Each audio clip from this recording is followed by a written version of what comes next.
Bila kita naik motor tu rasa beralun macam tak berhenti. Apa masalah sebenarnya ni?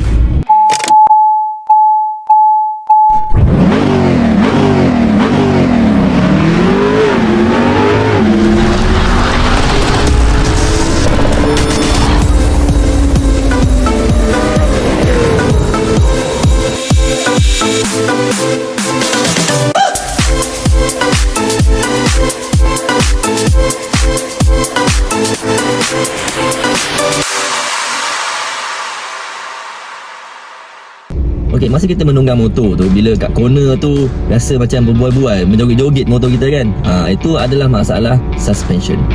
Okay, biasanya motor yang keluaran daripada kilang tu dia menggunakan monoshock yang standard lah. So monoshock yang standard ni kalau naik seorang tak berapa rasa sangat lah, tapi bila naik double tu dia rasa macam teruk sangat membual-bual je.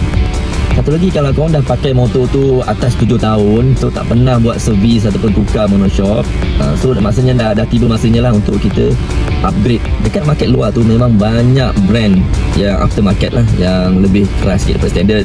Kalau Olin tu harga dia keras sangat-sangat, kalau YSS ni dia keras tapi sedang-sedang. So model yang baru pakai ni adalah model YSS Heavy Duty.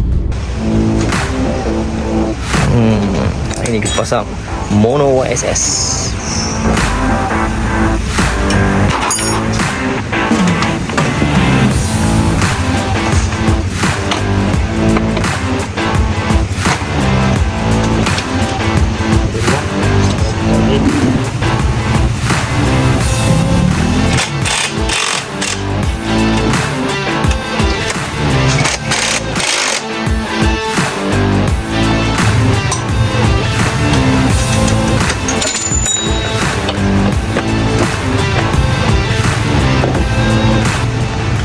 Dah berjaya dikeluarkan.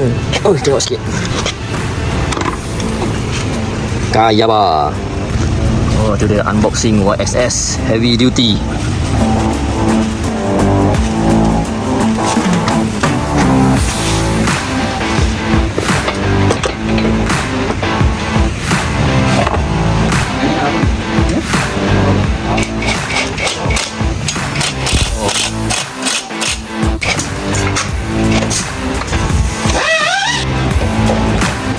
Dah siap dah Mono YSS Heavy Duty. Okay, lepas sarung je YSS dekat motor Isuzu Baru ni, bila kita menunggang tu rasa lebih confident, especially kalau ambil corner tu lah.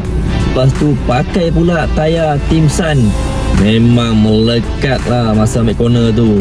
So Baru memang recommend lah.